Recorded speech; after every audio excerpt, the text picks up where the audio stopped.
Switzerland is definitely one of the most beautiful countries to visit, known for its stunning mountain landscape, beautiful nature sceneries, and charming lakeside cities. I hope you will enjoy the two-part videos of my 9 days journey in Switzerland. At the end of this video are transportation and essential apps guide. Throughout the trip, I'm using Swiss Travel Pass for free bus, boat and train rides, and discounted cableway rides, but I will mention the costs for reference. I reached Switzerland via Zurich Airport. The 9 days trip will bring me to Lucerne, Zermatt, Interlaken, where I will have multiple day trips to Jungfraujoch, Lucerne Lake, Leodegar, Grindelwald first, Bern, and finally returning to Zurich. From Zurich Airport, take the train within the terminal building to reach Zurich train station and onwards to a beautiful small town of Lucerne.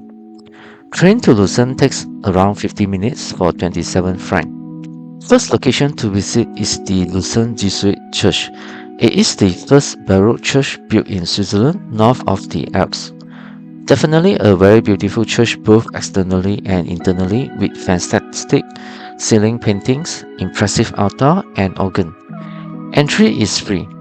All subsequent locations for today will be reached on foot as they are located within walking distance.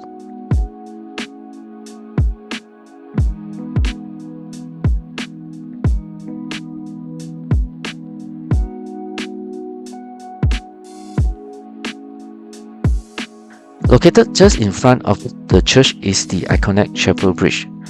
It dates back to 1333 and is said to be the oldest covered wooden bridge in Europe. The highlight are the 17th century painting decorating the roof interior. The adjacent water tower is even older than the bridge itself. Although it doesn't store water, it has been used in the past as a treasury, an archive and a prison.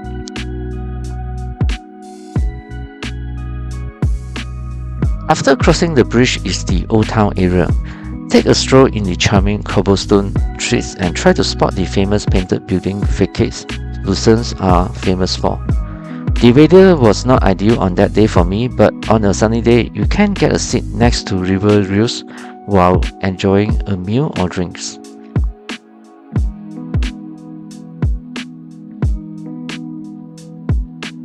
Walking 10 minutes north of the Old Town area is the Lion Monument. Unveiled in 1821, the lion commemorates the Swiss guardsmen who died in 1792 during the French Revolution. It is both a moving memorial and a marvelous art monument. Entrance is free. Its location to visit is the St. Leodegar Church, just 10 minutes walk in the direction back to Reus River. It is a Catholic church rebuilt after a fire in 1633. Not as impressive as the Lucerne Jesuit Church, but it is still worth a visit to this city landmark. Entrance is also free.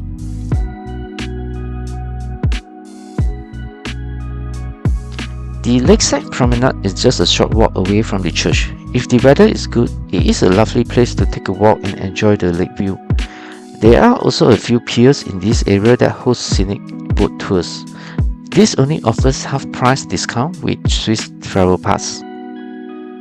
Instead, walk across Zermatt Bridge towards the train station and heads towards Pier number 1 to 4. The boat here offer Lucerne Lake round-trip boat rides for free with Swiss Travel Pass.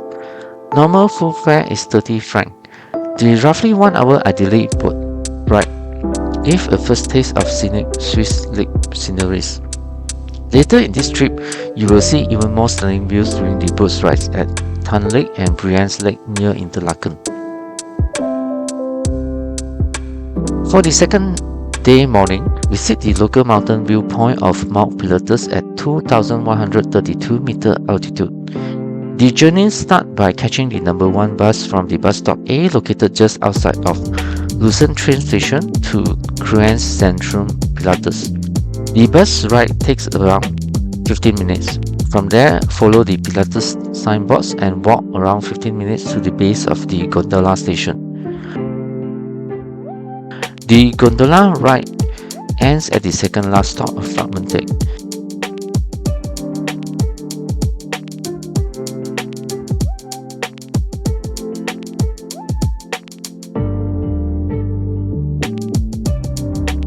From there, everyone transfers to a cable car to get to the top of Mount Pilatus. Total time taken is around 30 minutes. The ride costs 39 francs at half price with Swiss travel pass. We had awful luck on this day as the mountain top was foggy with zero visibility. In a sunny day, you can expect to see views like this. At the end of the video, I will show how to check the weather through Meteo Swiss apps so that you can adjust your itinerary based on weather conditions. I couldn't do so as I'm only staying one night here. The mountain top also has restaurants, hotel, cafe and souvenir shops. Mount Pilatus does not have all-year snow, so there won't be any here during summer months. Going back down in the summer months, you can try out activities such as zipline and toboggan run at Fragmented, but there will be separate charges.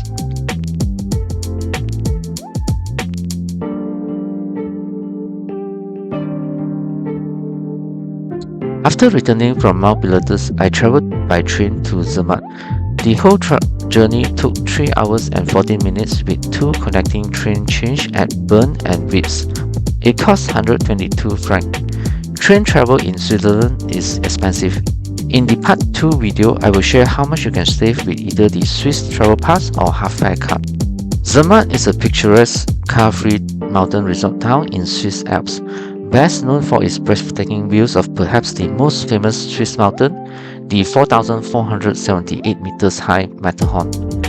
The mountain may not be visible all the time, and hence I would recommend staying 2 nights here to give yourself the best chance to view the mountain.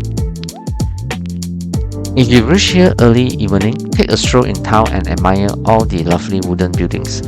Most of them are modern hotels, but off the main path you can still see some older buildings.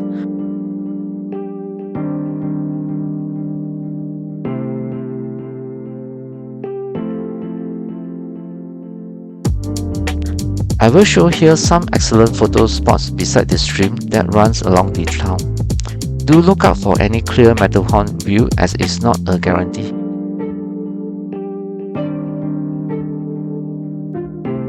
On the third day, check the weather app and plan a trip to Gornergrat. The Gorner located just opposite Zermatt train station is the starting point for the Cork Railway that brings visitors to 3,089 meter high Gornergrat. The route has 4 stops: Finderbach, Riffelberg and Rottenboden, and the whole journey takes 35 minutes. Sit on the right side for the best view. The summit offers a spectacular view of Matterhorn, the glaciers and many mountain peaks above 4,000 meters. The rides cost 66 francs at half price with Swiss travel pass. During summer, even though there are snow at the peaks, Gornergrat itself do not. If you want to touch snow, the alternative is the Matterhorn Glacier Paradise, which is at a higher altitude. During the summer months, I suggest first getting down at Rottenboden and do the short 2.3 km easy downhill hike to Riffelberg. The highlight is the Lucerne Lake shown in these pictures with the best reflections during early morning. This will take about 50 minutes. Then take the Cork Railway from Riffelberg to Gornergrat. Next destination is Gorge. Once back in town, take the Green Line free shuttle to the Glacier Paradise stop. Walk 10 minutes past the fun park and you will reach the entrance. I walked the whole way from town instead and it took 30 minutes. This beautiful small river gorge on the outskirts of Zermatt town is definitely worth a visit. It has an elevated wooden walkway around the gorge with views down to the river between the cliff walls. The length is only 200 meters and you can either walk back the same way or do a longer 3 km hike from the end back to town. Entrance fee is 5.5 franc and the place is only opens between early June until middle of October.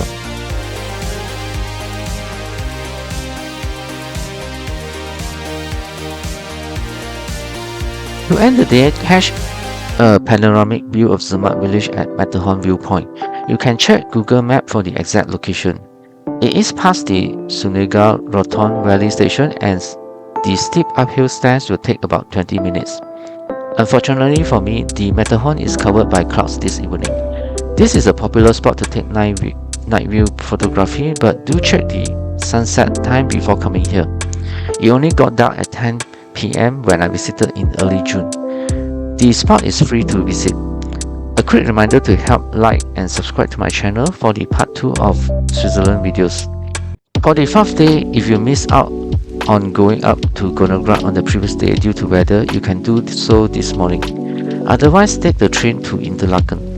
The whole journey took 2 hours and 20 minutes with 2 connecting trains changed at Vips and Spiez. It cost 170 francs.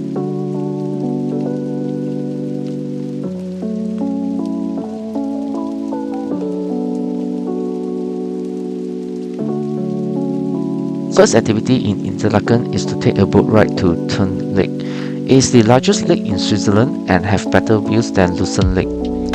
The pier is just beside Interlaken West train station.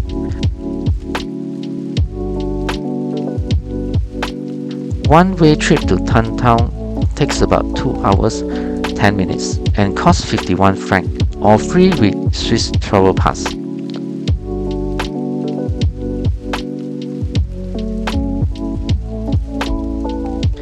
Look out for the Oberhofen Castle on the shores of the lake during the ride. To save on time, take the train from Thun just next to the pier back to Interlaken Ost train station. The train takes 30 minutes and costs 11 francs. If you have the time, you can take a stroll in Thun town before taking the train back.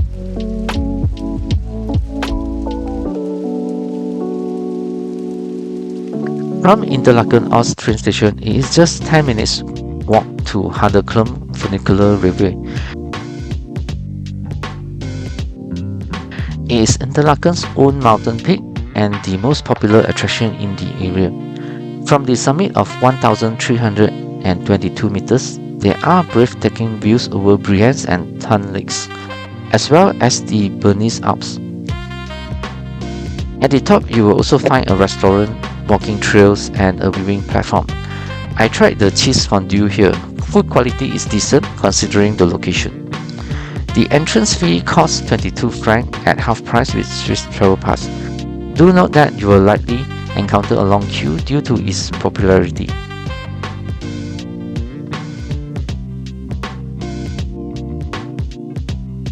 On the 5th day, after confirming the weather forecast, I made a very early visit to Jungfraujoch. It is a mountain pass in Bernese Alps located at an altitude of 3,471 meters, making it the highest railroad station in Europe.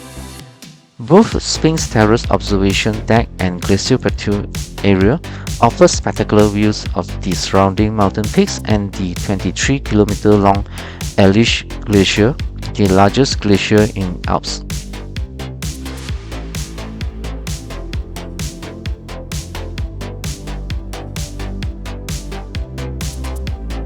From Interlaken Ost train station, travel to Grindelwald terminal station.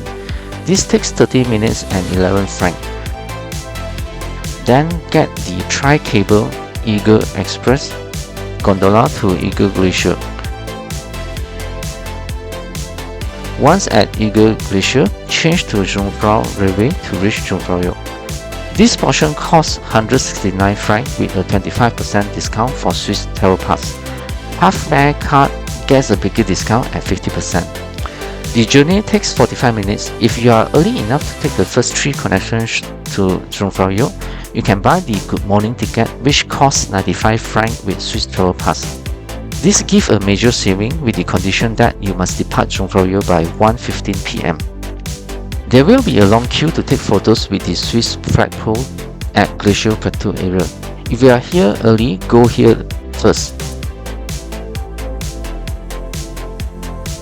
There is another smaller flagpole at the Ehrlich Glacier area, and you can also do zip lining here for additional 20 francs.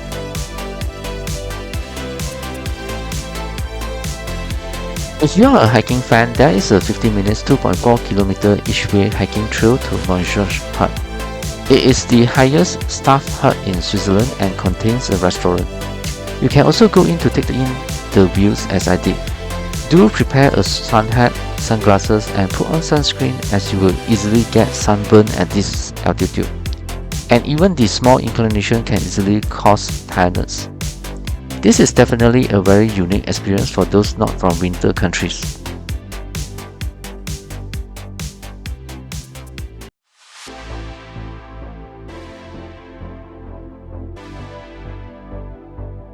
Besides taking in the view, there are other minor attractions such as the Alpine Sensation and Ice Palace, as well as a couple of restaurants and souvenir shops. This is the most expensive attraction in Switzerland.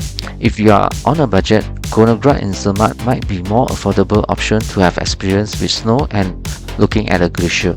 However, I do think Jungfraujoch is overall a superior location.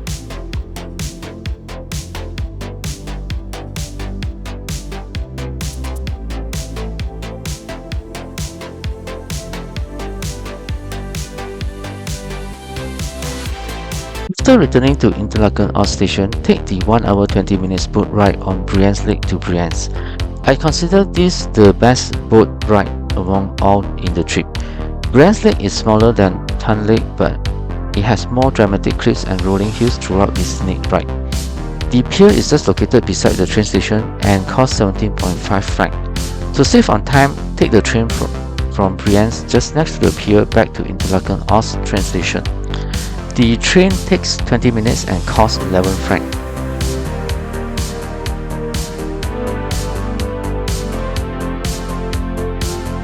With that, I conclude the first half of my 9-day trip. A quick reminder to help like and subscribe to my channel for the part 2 of Switzerland reviews, which contains some of the best highlights of the trip.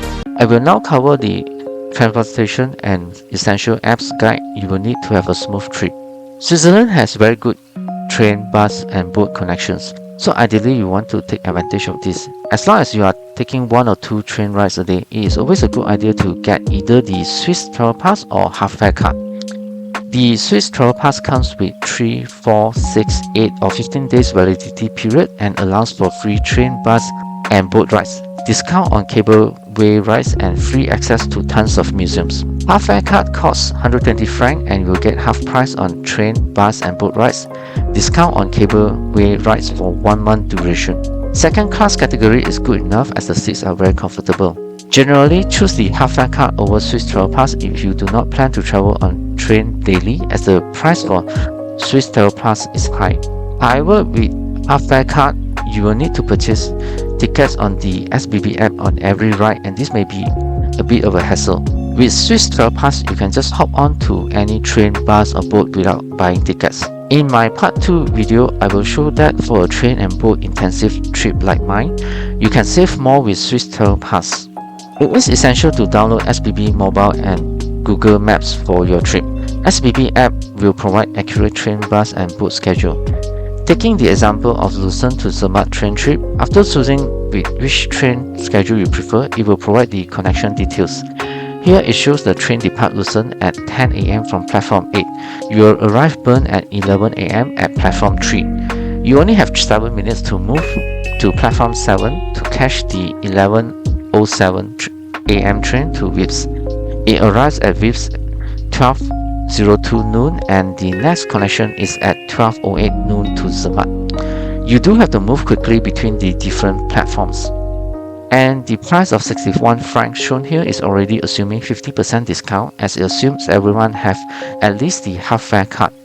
If you do not, payment will be 122 francs. In this next example of train journey from Interlaken West to Kandersteg, notice that in SPS it indicates platform 3, C and D. Careful that you have to go on specifically the coaches on platform 3C and D, as coaches on 3A and B will separate and go to another location at some point during the journey. As for Google Maps, it is for use when you have to move on foot. Another essential thing to use is Meteo Swiss weather website. This site provides the most accurate weather forecast of specific location in Switzerland.